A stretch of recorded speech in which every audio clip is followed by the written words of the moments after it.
Bienvenue dans cette deuxième matinée, ou même journée, des démonstrations techniques du FIC 2022. On va accueillir dans un instant nos premiers invités. Sachez qu'on est ensemble jusqu'à 13 h ce matin et ensuite on reprendra les hostilités, si je puis dire, à 14 h jusqu'à 17 h 30. Et bien sûr, demain, la troisième journée de démonstration technique. Je vous invite à regarder le programme à l'entrée.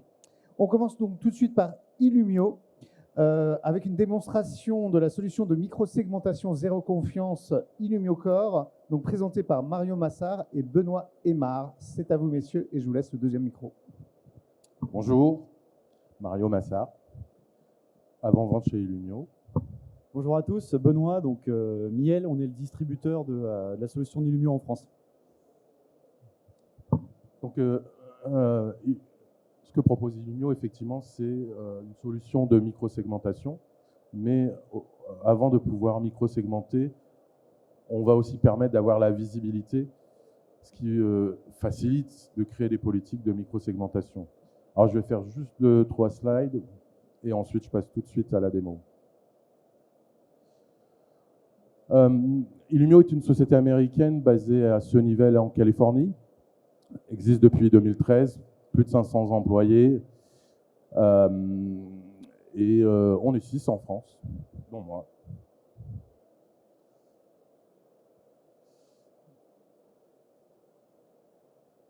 Okay. Donc la segmentation elle-même, c'est pas nouveau, hein. La majorité des entreprises ont des VLAN. La microsegmentation, en fait, c'est d'aller une étape plus loin dans sa posture sécurité. Et pour faire abstraction, notamment des adresses IP, on va utiliser un modèle qu'on voit dans le monde DevOps, c'est-à-dire utiliser des métadonnées. On va fournir une cartographie et on a cette approche zéro confiance qui, de façon générique, c'est n'autoriser que ce qui est nécessaire et tout le reste par défaut est bloqué. Donc, quand je parlais des métadonnées, nous on appelle ça des labels où on va assigner des valeurs basées sur ces dimensions. Donc nous on a défini 4 dimensions qui sont le rôle, l'application, l'environnement et l'emplacement.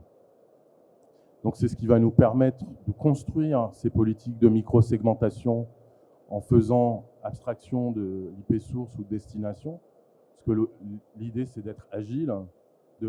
Peu importe si l'IP change, ma politique continue à s'appliquer. Et donc le rôle, ça peut être web, base de données, l'application, nom de l'application. L'environnement, ça va dépendre des environnements que vous avez, prod, pré-prod, UAT, qualif, et ainsi de suite. Et l'emplacement aussi, ça va être très varié, hein. Souvent, nos clients ça va être des éléments totalement différents. Et souvent, on les récupère de leur CMDB ou on les construit au fur et à mesure, parce qu'il y a au moins 2 informations qu'on devrait connaître. Dans quel environnement se trouve le système et à quel emplacement. L'autre aspect important, qui est la visibilité, donc avoir une cartographie, parfois c'est déjà le cas, mais qui est très technique, utile qu'à certaines équipes, où elle n'a pas été mise à jour depuis un moment. Et où on n'en a pas. Donc l'idée, c'est d'avoir une cartographie qui s'alimente de façon automatique et que je vais enrichir, notamment avec ces labels, pour grouper par application, par environnement, ensuite par rôle, et à partir de là, construire mes politiques. Et donc là, je vais avoir une cartographie globale où je vois l'ensemble de mes applications ou de mes data centers, les communications entre chacun. Et puis, je vais pouvoir redescendre sur une application en particulier et je vais voir d'autres applications qui consomment des services et elles-mêmes qui consomment d'autres services. Et comme vous le voyez sur la gauche, je peux créer des politiques de microsegmentation assez granulaires puisque je peux indiquer le service, le port, le protocole. Mais ce que vous voyez dans la définition du consommateur et du fournisseur, c'est qu'on ne parle pas d'IP, mais là, dans ce cas précis, du rôle. On dit que si le consommateur, c'est les serveurs qui ont le rôle web, ils peuvent communiquer avec les fournisseurs qui ont le rôle processing. Comme je disais, on est en approche zéro confiance, c'est-à-dire liste d'autorisation. Le problème avec ça, c'est si j'oublie un flux, je casse mon application et ça sonne dans tous les sens. Donc on apporte aussi une approche qu'on voit dans le monde dev où on va faire un build, un test et un run. Et nous, on va parler de visibilité uniquement. En fait, c'est le mode découverte où on va voir les flux, on va créer des politiques, on va voir ce qui sera potentiellement bloqué. Et ensuite, on va potentiellement, pendant cette période de découverte, parce qu'on veut au minimum bloquer, par exemple, que les environnements dev communiquent avec la prod, ou on a une liste de ports prohibés qu'on veut tout de même bloquer. Donc, on va avoir un mode sélectif qui est une liste de déni temporaire. Et puis, à un moment, on va passer en zéro confiance, on va appliquer pleinement. Donc, tout ce qui ne sera pas dans mes politiques sera bloqué par défaut. L'idée, c'est de pouvoir, à n'importe quel moment, revenir à cette étape visibilité seule pour une machine ou un ensemble de machines.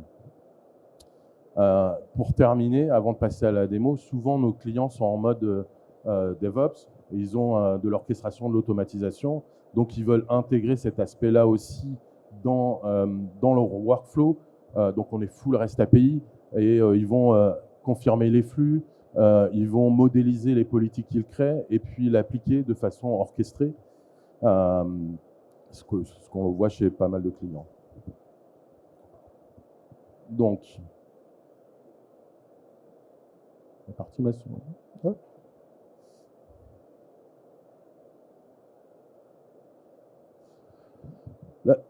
La première chose que permet la cartographie, c'est d'avoir des informations sur les assets et sur les communications. Donc là, on est au niveau des data centers. Je vais pouvoir, par exemple, aller regarder mon application qui s'appelle application et redescendre pour voir quelles sont les machines qui composent mon application et avec qui elle communique en dehors de l'application. On va cliquer. Et donc déjà, j'ai une vue sur les assets, les flux de communication. Et je vais pouvoir déjà commencer par créer une politique qui autorise, parce qu'on va présumer qu'à l'intérieur de cette application, je fais confiance aux machines qui en font partie au départ. Et donc, je vais pouvoir déjà commencer à créer une politique très simple, basée sur les labels, qui dit tout ce qui fait partie de ce scope. Ce qu'on va voir aussi, les machines qui n'ont pas d'agent, à partir du moment où elles communiquent. Ah oui, pardon, je suis obligé de préciser, on est en mode agent. Et on va déployer un agent qui va programmer pour nous concernant le pare-feu de l'OS. Dans Windows, on va parler du Windows Filtering Platform.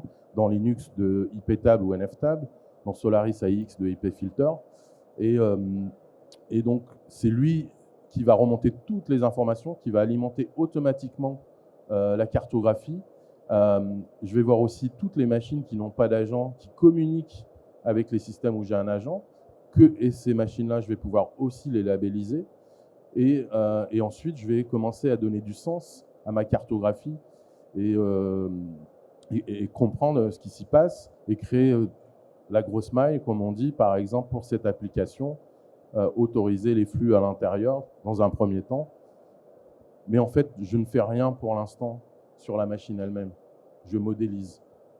Pour pousser cette politique dont vous voyez les flux qui sont verts, il faut que je provisionne. Donc ça me donne aussi cet aspect provisioning, séparation de pouvoir. C'est-à-dire que je vais laisser mes équipes appli ou système valider les flux et mes équipes sécurité ou mon SOC provisionner, c'est-à-dire pousser la politique. Mais malgré que j'ai provisionné, les flux qui seraient potentiellement bloqués, qu'on voit ici, rouge, en fait, dans la réalité, ils ne sont pas bloqués puisque, comme je vous l'avais indiqué, on a ce mode, s'il le veut bien. Hop. Ou je vais pouvoir être en visibilité seule, hein, ce qui est le cas, ou passer en mode sélectif ou en mode full. À partir du moment effectivement où je vais passer en mode full, tout ce qui est rouge sera bloqué. L'autre aspect du mode sélectif, c'est de pouvoir, parce que là on voit que Dev communique avec la prod, c'est de pouvoir rapidement empêcher ces communications-là en créant une règle, en anglais ils appellent ça Enforcement Boundaries, qui est imposition de frontières. Et en gros, je vais pouvoir dire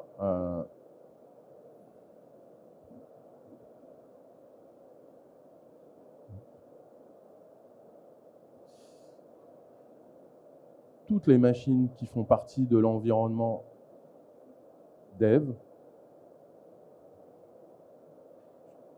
du Internet, c'est bon. Merci. Ne peuvent pas communiquer avec la prod. Soit je mets sur n'importe quel service, soit sur les services spécifiques. Et par exemple, pour les services spécifiques, je vais peut-être m'atteler à bloquer tout ce qui est RDP, SSH entre machines, tout en laissant mon serveur de rebond ou mon outil de gestion d'accès privilégié, lui, faire du RDP et du SSH sur les systèmes. Et à partir de là, tous mes systèmes dans l'environnement dev ne pourront plus communiquer avec la prod. Alors je peux aussi le faire, donc là c'est effectivement, il va me dire quelles machines ça va s'appliquer. Je peux voir aussi les connexions suite à cette règle qui vont être bloquées.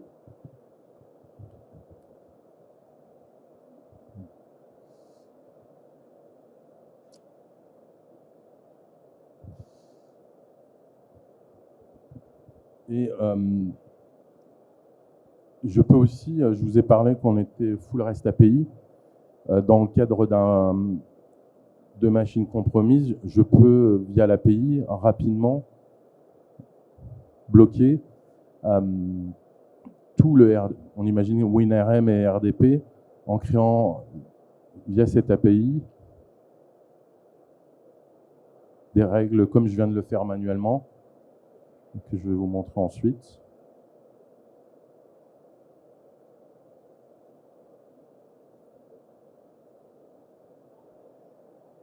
Voilà. Et là, je suis encore plus large, je dis n'importe qui ne peut pas parler aux machines sur ces ports-là, sauf que j'autorise quand même tout ce qui est la partie administration.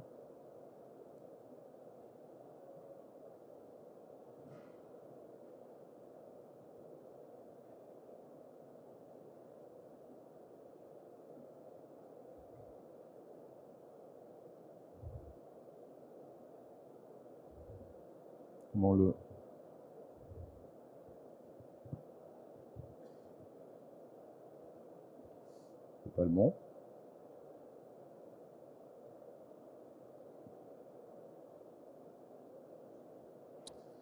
Et donc, à partir de là, je sais que je bloque RDP, SSH, WinRM sur toutes les machines, à part lorsqu'il s'agit de mon outil de gestion d'accès qui, lui, va accéder. Dans la même idée, je peux aussi limiter les administrateurs, les admins, à être les seuls qui puissent accéder au serveur de rebond et à l'outil de gestion d'accès privilégié. Donc là, en fait, je ne bloque rien de façon zéro confiance. Je suis en mode découverte. J'ai créé quand même des règles de déni temporaire. Et ensuite, je vais pouvoir passer en mode sélectif. Et cette fois-ci, toutes les politiques que je n'aurais pas autorisées, tous les flux que je n'aurais pas autorisés seront bloqués.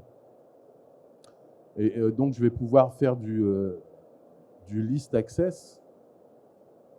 Si je reviens sur mon application,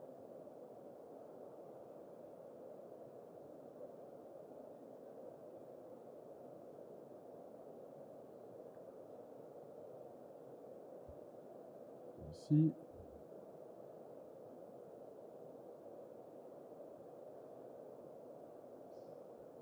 Et aller voir qui communique avec elle et qu'est-ce que je veux autoriser en termes de flux.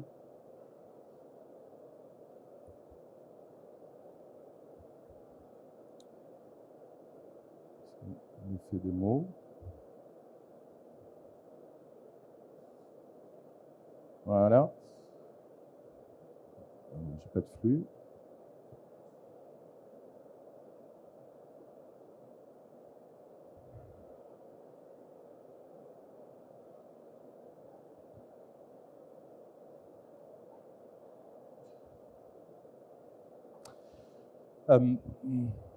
Donc ça, c'est l'assistant qui, par rapport au flux qu'il a vu, va me proposer différents types de microsegmentation. Merci.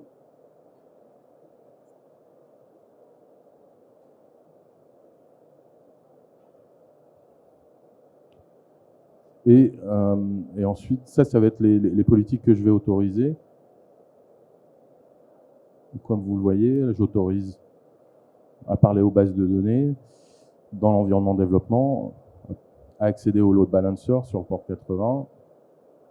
Et donc ça sera mes politiques d'autorisation. Je suis désolé, j'accède à travers le Wi-Fi. J'ai l'impression que c'est super lent.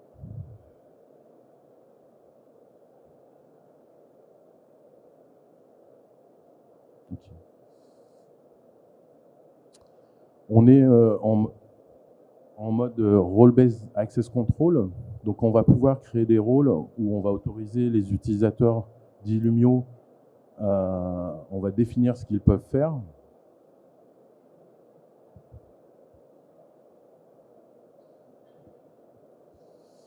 Et dans cet aspect-là, on va même pouvoir assigner des labels. Donc je vais pouvoir dire que tel utilisateur ou tel groupe peut voir les règles en lecture seule, mais uniquement pour l'environnement dev et pour l'application ici. Et ça va s'appliquer aussi à la cartographie. Si je mettais qu'il avait accès que à l'application finance, dans l'environnement développement, il peut seulement voir les règles. Il ne verrait pas la cartographie globale comme je vous l'ai montré, mais la liste des applications auxquelles il a accès.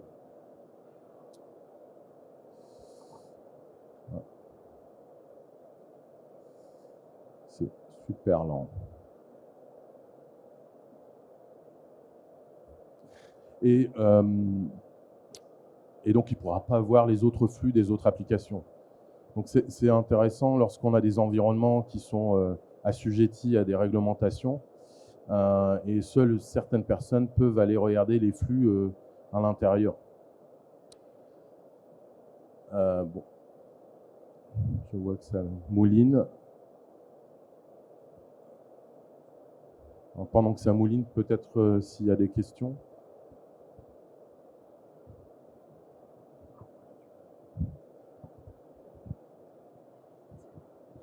Oui, déjà, merci pour cette présentation. J'avais une question concernant les activités d'audit. Comment on fait pour ce type de solution pour auditer les flux qui sont configurés dans la solution? Auditer, dans quel sens vous voulez dire par auditer? Au sens faire de la revue de flux. Comment je vérifie qu'il n'y a pas des flux qui ne sont pas légitimes? Alors, notre rôle à nous, dans notre fonctionnement, déjà on est sur la couche 3.4 et toutes les informations qu'on remonte, c'est celles qui sont fournies par le pare-feu de l'OS. Et très souvent, nos clients vont toutes ces informations les envoyer dans leur SIEM, où ils vont corréler, ou leur SOR, corréler et déterminer s'il y a des tentatives qui ne devraient pas se faire. Mais gardez toujours en tête, à partir du moment où vous n'avez pas autorisé un flux, il est bloqué.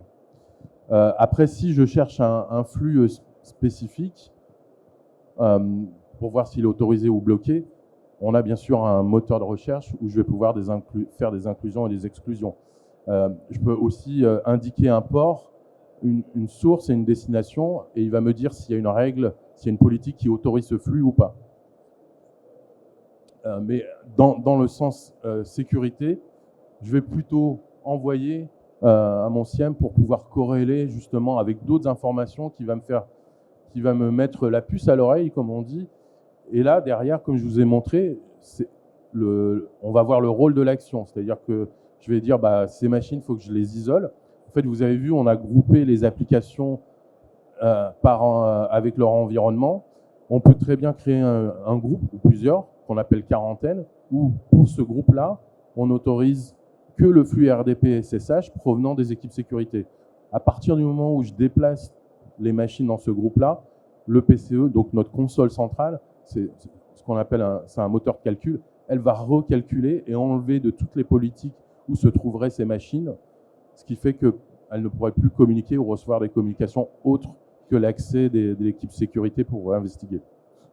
Là, on est peut-être plus dans la détection, mais si on est plus sur une activité de contrôle de la configuration de l'outil, comment on peut arriver à visualiser, je ne sais pas, simplement la configuration qui est définie dans l'outil de façon à déterminer s'il n'y a pas une erreur dans la conf. Donc, vous voulez dire dans l'utilisation? Oui.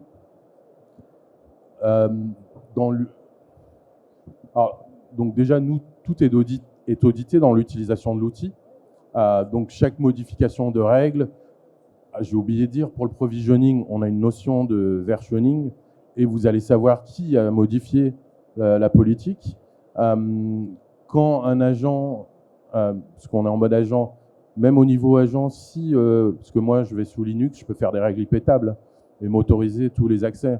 Sauf que l'agent va le détecter, va remettre la politique et envoyer une notification comme quoi il y a une tentative d'altération. Et si jamais moi je bazarde l'agent, parce que je suis root, je fais ce que je veux, en fait, on a un timer qui peut être défini, qui va se déclencher parce que l'agent ne communique plus avec la console centrale. Et à partir de là, elle sera automatiquement isolée, enlevée des politiques.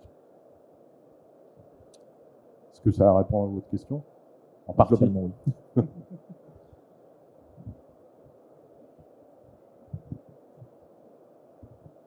Oui, bonjour. Bonjour. Est-ce que vous pouvez expliquer comment vous détectez des ransomware et comment vous y répondez? Alors, on ne détecte pas les ransomware. Nous, en fait, on est le mode d'action qui va vous permettre. L'exemple que je prenais tout à l'heure, c'est le RDP et le SSH. En fait, dans un même réseau, sur un même switch, sur le même port, les machines peuvent communiquer entre elles techniquement. Et très souvent, le RDP ou le SSH ou le WinRM est activé pour les équipes système, pour qu'elles puissent accéder aux machines. Mais le ransomware va utiliser aussi pour attaquer le RDP, parce que mon PC1 et mon PC2 peuvent communiquer en RDP. Même s'il faut un login, mais il y a des failles dans le RDP, c'est ce qu'utilise le ransomware. Donc nous, en fait, ce qu'on va permettre, c'est pas de détecter, mais c'est de fermer les portes qui sont ouvertes. Vous allez utiliser votre DR, votre Next-Gen AV, des outils qui sont plus hauts dans les couches pour détecter, éradiquer. En moyenne, et ce qu'on voit, ça prend à peu près 30 minutes. Mais généralement, pendant ces 30 minutes, vos équipes sécurité, SOC, ont déterminé qu'il y a une machine qui est compromise et une solution de microsegmentation va leur permettre de rapidement isoler ces machines ou d'empêcher ces communications qui sont ouvertes.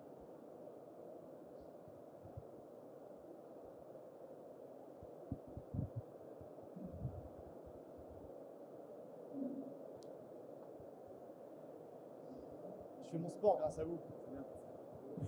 Pour revenir à la première question, c'est comment on peut avoir un export de la policy, l'ensemble des configurations, et pour l'audit, voilà. Et notamment, est-ce qu'il y a des mécanismes, par exemple, de génération de fichiers Excel, pour faire du tracking et identifier les règles? Donc, déjà, je peux exporter effectivement les règles. Ce qu'on n'a pas qui arrive dans une version, c'est le nombre de ce qu'on appelle le hit count, le nombre de fois où la règle a été utilisée. Et effectivement, c'est quelque chose qu'on n'a pas et qu'on va amener. Parce que très souvent, ce qui intéresse aussi les clients, que ce soit dans la microseg ou dans les firewalls traditionnels, c'est de savoir est-ce que ma règle est utilisée. Dans le cas où ce n'est pas le cas, bah, je la désactive. Ça répond à votre question? C'était ça où vous Oui, parliez? c'est bon. Oui, tout à fait.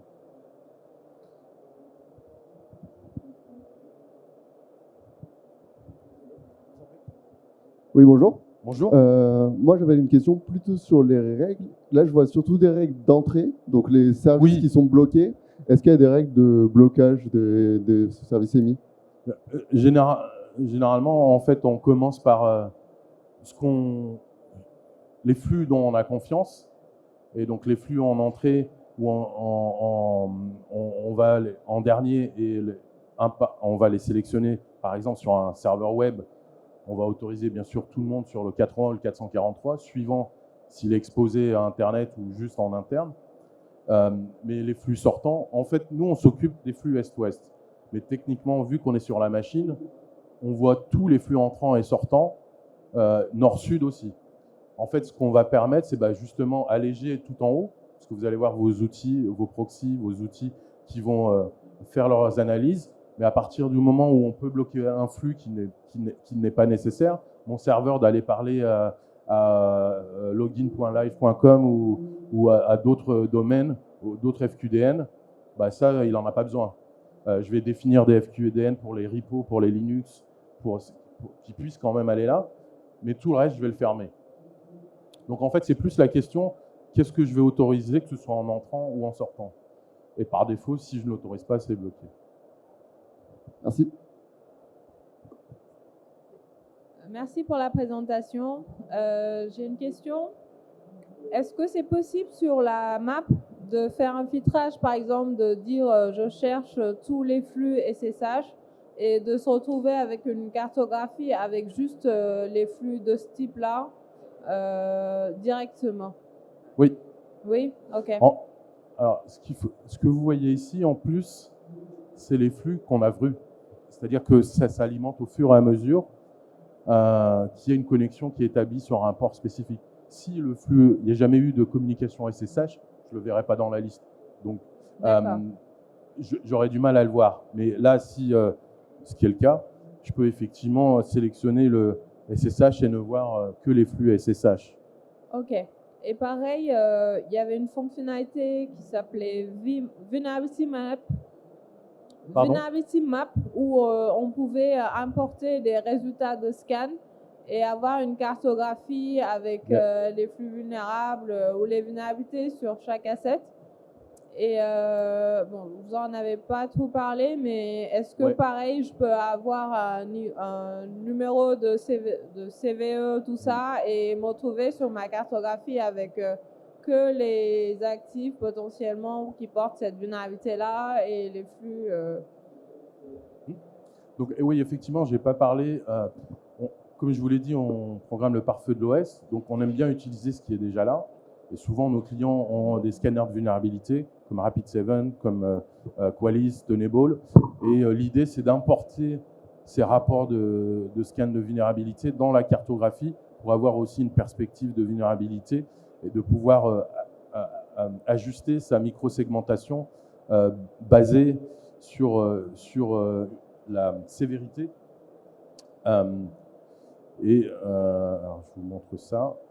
Donc, en fait, je vais avoir une vue. Alors, juste avant, je vais juste vous faire un peu peur.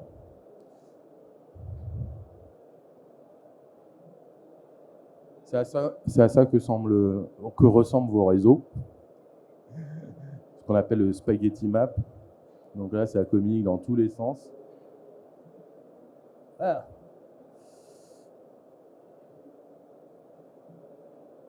Si j'y arrive. Et effectivement, lorsque je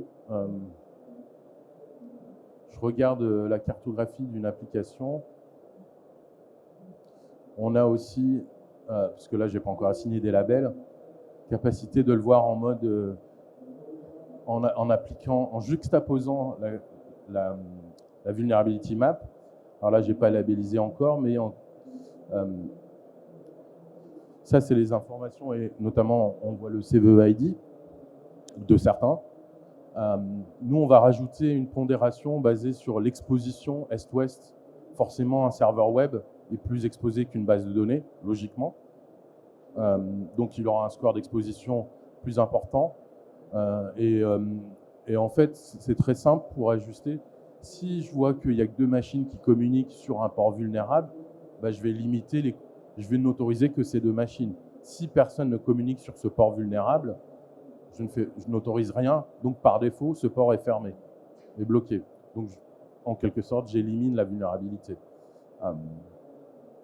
Voilà. Mais justement, est-ce que sur la map, sur la cartographie, je peux faire un filtrage avec un numéro de CVE? Non, pas encore. Pas encore, d'accord. Vous aviez fait la demande dans la roadmap? On avait demandé à un moment, C'est mais...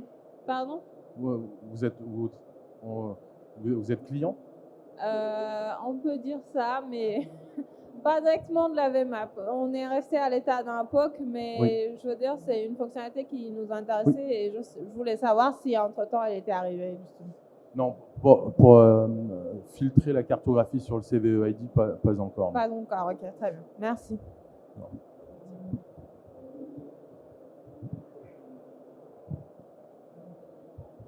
Voilà, merci. Alors, si vous avez d'autres questions, est-ce que vous avez votre numéro de stand B16. B16, très bien. Derrière Checkpoint et à côté de Darktrace. Très bien. Donc, si vous avez d'autres questions, je vous invite à aller leur rendre visite sur leur stand B16.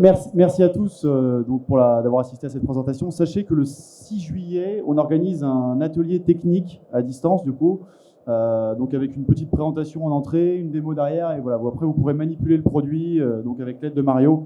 Donc, n'hésitez pas à passer nous voir au B16, on vous donnera le lien d'invitation. Merci à tous.